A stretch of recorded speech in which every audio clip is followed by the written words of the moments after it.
Hey everybody, it's Safi and Marco Dish Out on Movies, the only movie review show on YouTube to review movies in terms of food. It's just Marco here once again, and I am here today to talk about a video game that I have been playing on the computer, because basically what's happened is that I am going to be starting to play on the PS4 soon with Safi. We are going to be playing Fallout New Vegas in the first couple of weeks of May, instead of doing like a specific theme of movies. We're going to be doing a game together.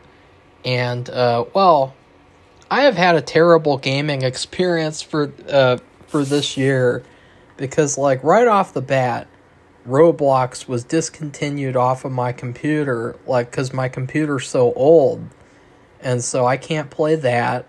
I can't play Balloon Tower Defense because they disabled that like 2 years ago because they got rid of Adobe Flash forever. I can't watch specific streaming services on the computer. I can't do this. I can't do that. And so I've been really like strapped at like just playing games like in my free time, like during the lunch break, or just during a time where I'm having like anxiety problems. And so I do know of this website, and I played games on it before. It's called retrogames.cc. And they have a lot of old games that you can play. Like I've beaten Kirby and Dream Land Part 2 on retrogames.cc. I really love that game, actually. I give that game like an A- or so. I really enjoyed that experience. And it occurred to me that, like, wait a second, maybe I could find a good game to play on here, And I found they have, like, the first couple of Resident Evil games, multiple versions of them, and I thought, wow, that would be perfect. I could finally play more Resident Evil games and finally, like, check that box off the list. Because here's my history with the series. This was one of those things where, as a kid, it was very taboo for me to play Resident Evil. Like, there were a couple of series that were really, like, off limits. Grand Theft Auto, Resident Evil, and I think those are, like, the two biggest ones of, like, no, I can't even be in the room to watch my brother play those games. In his bedroom, I couldn't even sit in there and watch him play because they're so, bad, and they're so mature, whatever. So as a kid, the only relationship I had with these games was I saw the pictures on the covers. And I saw probably one of my favorite game covers of all time, which is the GameCube cover of Resident Evil Remastered, and it's this picture of Jill, and she's being attacked by a zombie, and to me it looks like the creepiest thing ever. And it's funny because as a kid I always thought that like the zombie was sitting in a chair, and that she thought it was someone who was just dead, and she poked them, and then it was like a jump scare. But no, it's like she's standing in a hallway or something, or in a room, and the zombie is just attacking her, and, so I don't even know why she got that close to him,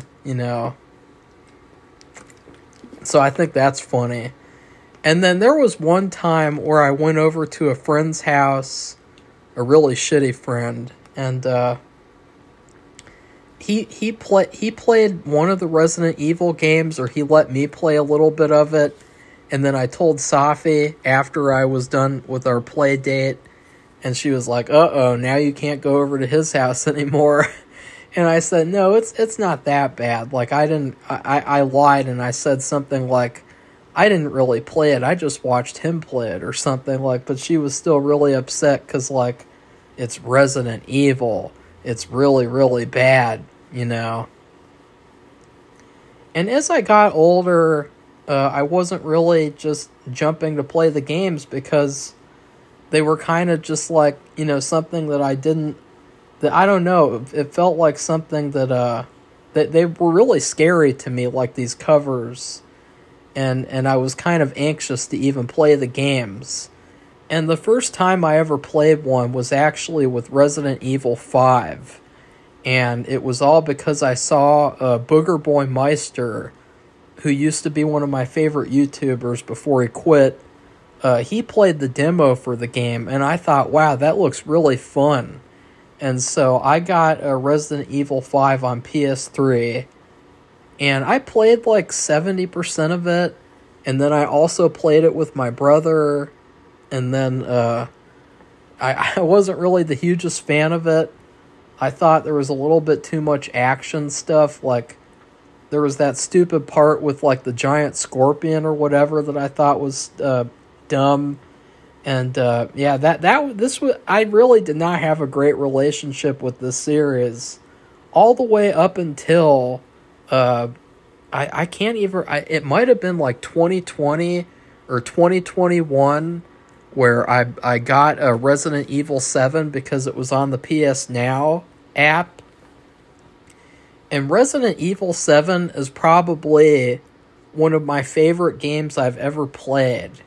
And it was such a great game because it starts off, and it starts off like a horror movie, and it's really, really brilliant.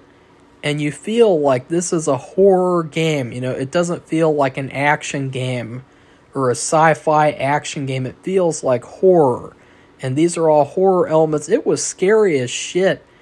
You know, like I really had some moments playing that game when I played it in 2021. And I actually played it so many times that I got the Platinum Trophy. And then I went back and I played the fourth one on the PS Now. And yeah, that's basically my history with the series. I haven't played Village yet, unfortunately. I would like to, though.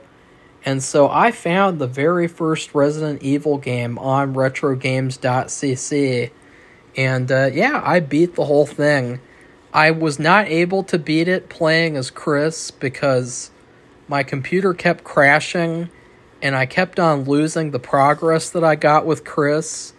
And it made me just really sick and tired of playing the game. Especially because Chris's playthrough is a lot harder. There's so much more stuff you have to do. Whereas with Jill, she gets like a rocket launcher or a grenade launcher. And basically, Jill has a lot easier of an experience to play through this game. But there's like a caveat, and that's that she has lower health.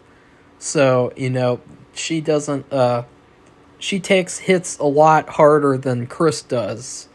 And so that's kind of like the trade-off that I got. And, but surprisingly, I was able to beat Jill's storyline within 2 days, 2 or 3 days.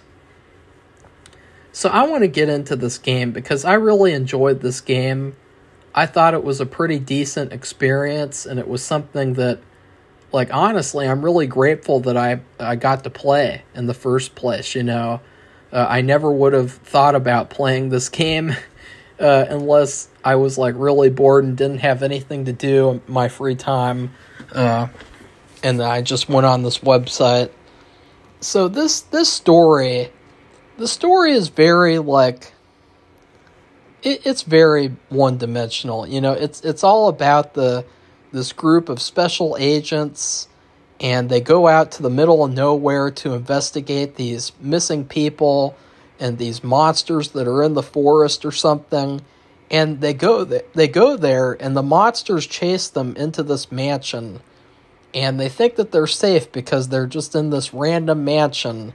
And no, unsurprisingly, they are not safe. Everything and everyone wants to kill them. And, you know, a couple of characters, they just die right off the bat. Like, right off the bat, your character discovers one of the members of the team being eaten by a zombie. And, you know, like, right off the bat like that, you know. So, they don't mess around in this game. Shit gets real really quick. And I thought that, one of the things that I loved about this game was the atmosphere. I really loved, like, you know how the games from the 90s and the early 2000s, especially like computer games, they really had this dark, creepy atmosphere about them, and they were really, really scary. Like, there was this game series that Safi played called Shivers, and it was so scary that I literally couldn't even play it. I was so scared of, like, it was terrifying to me. And this game has a really, really good, scary atmosphere. In particular, one of the things that I loved was how when you go outside, like, into the garden, you hear all these howling dogs. And it's like a constant reminder that you're constantly under threat in this game. And that, like, oh, even if you jumped over the fence of this garden, you get eaten by those dogs. You get fucked up. And so that was one of the things I really liked. Another thing I'd like to talk about is the camera angles. These earlier Resident Evil games are notorious for really terrible camera angles. They're really, really unattractive and hard to deal with sometimes. There were multiple times in the game where an enemy would jump out at me, and the only reason that I wasn't able to evade them is because the camera angle was so shitty that I couldn't see that there was a villain right there, And, like, especially later on in the game, you have to fight these things called chimeras, and they latch onto the ceilings. And I can't tell you guys how many times I had to keep on playing this little tiny part where you fight them because the camera angle kept on switching and switching and switching. And so I had a really hard time, like, telling where the chimeras were in this environment. So that was another thing. The camera angles, they were definitely a big weakness of this game. I really don't know if there was any camera angle in the whole game where I felt like, yeah, that was really scary or that was really effective. So I'm wondering if anyone knows this would be really helpful. Like, does anyone know, were these camera angles a necessity for them? Like, did they have to, were they, like, limited by technology, and so they had to have these really bad camera angles? Because it's really, really not fun to, like, play the character in these shitty camera angles. Like, that's why I'm really excited about playing the remakes, because I much prefer, like, the first person or third person playthrough. So, another thing that happened, because I have all these notes here pretty much, I'm not going to go through the whole story like Safi. Shit happens. You discover that one of the agents you work with is a bad guy. Well, actually, two of them possibly. And then Umbrella is behind everything. That's pretty... I mean, everyone knows about Umbrella Corps. In fact, I did actually also play Umbrella Chronicles. After my brother left for college, one of the game systems he left had Umbrella Chronicles on it, and I played that a couple of times. I thought that was kind of fun, with, like, they had these leeches on a train, and yeah, that's kind of off topic, but another thing I really noticed was that there was an inconsistent amount of hits that would kill certain enemies. Like, there was this one monster called Jan, and he's this giant snake, and oh, wait, no, I don't want to talk about Jan. Okay, there's this one bad guy. It's like Plant 42 or something, and it's inside the guardhouse. And I was able to defeat him playing as Chris by shooting him 3 or 4 times with a shotgun, which was really nice because it conserved a ton of ammo, which that's something that you really have to worry about in Resident Evil games, is conserving as much ammunition as you can. because you will run out, you know? So, but then I played as Jill, and I had to shoot the same monster like 20 times or so. Like, not that much, but like I had to shoot him a lot more than I did as Chris. And so it just makes me wonder, like, if the consistency is like a glitch in the computer, or it was always a glitch in the game.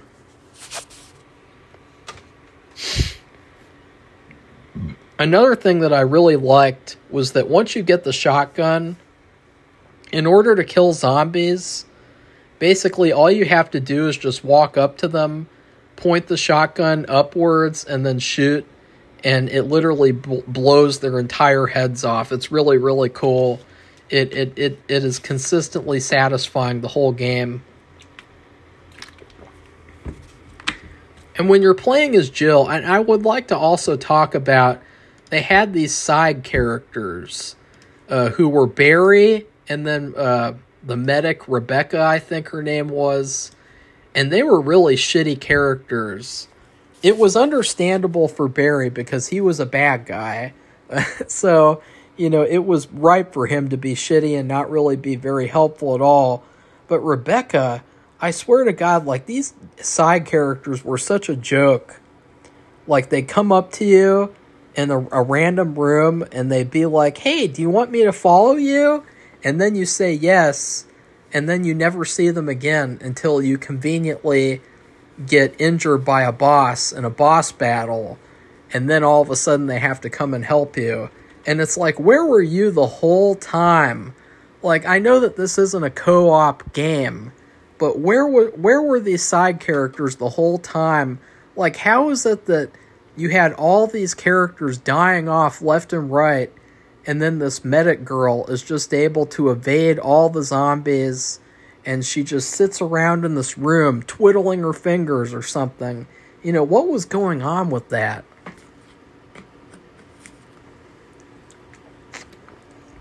That was something that I laughed about too, was that Barry, at one point, he hands you these acid rounds, which you use for the launcher, the grenade launcher. And she says, but what will you use to defend yourself? And he says, don't worry, Jill, I have this. And he shows her his big gun. And we never even get to find out, like, what kind of gun that is. And I really thought that there could have been a point where his character dies and then you get to take his gun to use it in, like, the final boss battle or something. Because he killed himself in my version of the game. Right before the end, like, he kills himself out of nowhere. And then he says, give this picture to my family. It was really sudden. I guess he just felt guilty. But anyways. And they also, another thing that made this game really unique was that they had these live action actors. And I don't know that they've ever done this before for any of the other Resident Evil games. But I thought it was really interesting that, like, these are iconic characters. I mean, you hear the name Chris Redfield, Albert Wesker, Jill Valentine. Those are really iconic names and iconic characters.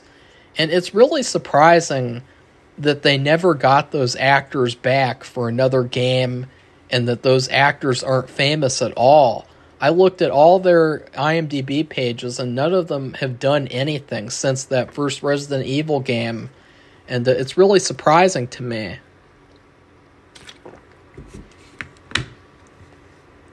So, I also really love the puzzle aspects of the game mixed in with the action. You know, one of my favorite parts was when you had to go around finding these books.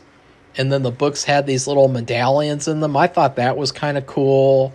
And there were some certain parts where you had to use a crank to, like, manipulate the environment. I thought that was cool. And another thing I also thought was, how in the hell have they not been able to make a good movie out of this game? You know, they made that really shitty action movie series with Mila Djokovic or whatever. That's what I call her. Is that her name? Let's see. Because I'm not a fan of her. Is it Mila Djokovic? No, it's Jovovich. Like, yeah, those Resident Evil movies sucked. I got the third one from Goodwill randomly, and I can barely remember it. It was so bad. I was like, what the hell is this, you know? And it doesn't make any sense to me at all. After playing this game, it seems like it should be such a home run of a game to turn into a movie. I could easily turn this game into a movie. I mean, I'm not trying to brag. I'm not trying to sound like a douchebag or anything, but I'm just saying, like, I could make a fan film of this game, and it would be 10 times better than every single one of these movies combined, if they're all like the third one. Or was it the third one? I can't remember. It was called Apocalypse, I thought. Was it Apocalypse? Yeah. Yeah, I think that's the one I saw. It was such a piece of shit. I can hardly even remember it. But anyways, ugh. Goodwill.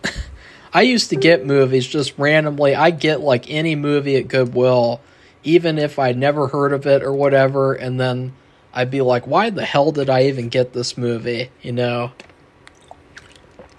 But, like, yeah, it seems like they should easily be able to make a game out of this series now, especially after Part 7 and 8, with how they really turned a corner in the series. And those games are very cinematic. Like, that 7th game, it could easily be a horror movie. So, again, it's really confusing to me why they haven't taken advantage of that and made a genuinely good movie.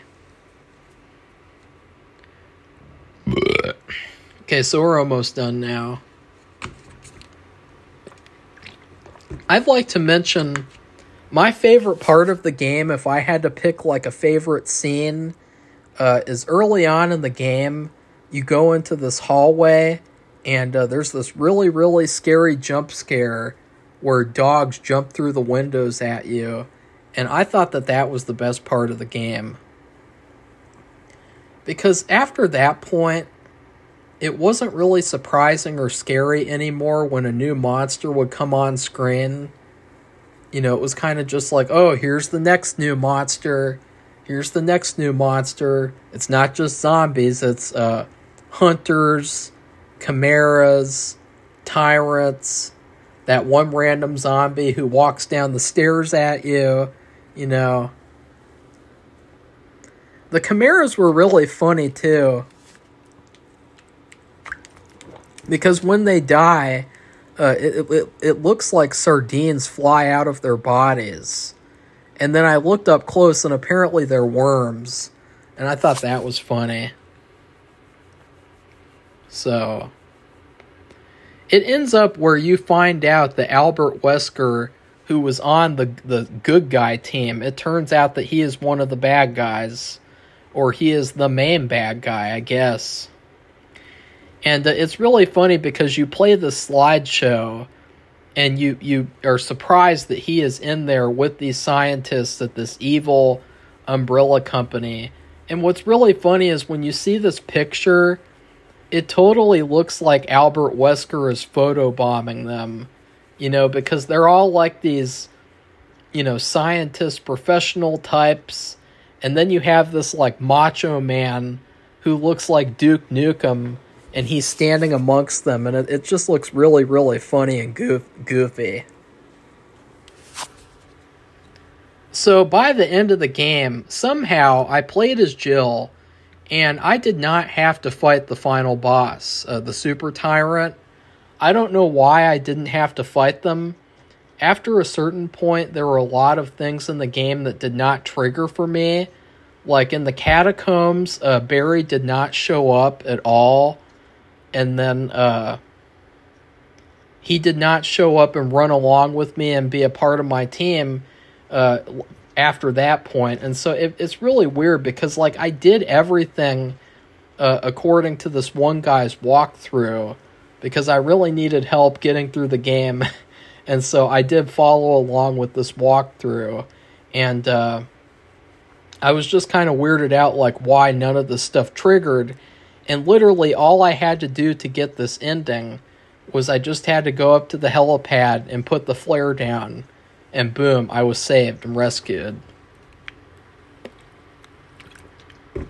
So yeah, there's one last thing I'd like to talk about before I give this game a grade.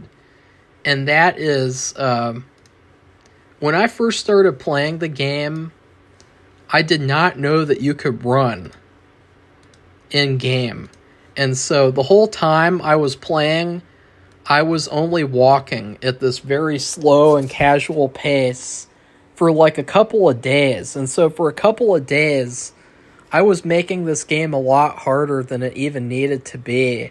And I was just like slowly walking past the zombies. And it was really hilarious when I discovered, like, oh shit, you can actually run. And it's funny too because the 3 keys that you use to play this game, they spell out sex, because E is to aim, S is to run, and X is to shoot. So I thought that was also interesting that they chose that. And overall, I would say that this game is pretty good. I wouldn't say that it's great because I would say that it gets a little bit too repetitive in terms of after a certain point, it's just like, okay, we have to go to this other environment, we have to collect these other items, and we have to fight these other types of monsters, and it really gets kind of repetitive in that sense. And so that's the thing that's holding me back from giving it an A. I would give this game a B. I think it's a solid, good time. I would recommend it if you're a fan of the series. I wouldn't say it's the best Resident Evil game that I've ever played. I would still say that Part 7 is my favorite one. But then again, I haven't beaten any of the games except for Part 7 and this now. So in order to really say that, I'd have to beat every single game. And I don't know if I want to. So yeah, anyways, please like this video and comment and tell me what you thought of the original Resident Evil game, 1996. It would be really fun to play like creepy computer games like from the 90s and 2000s. And then please subscribe to our channel if you'd like to see more honest movie reviews, video game reviews. We do it all here.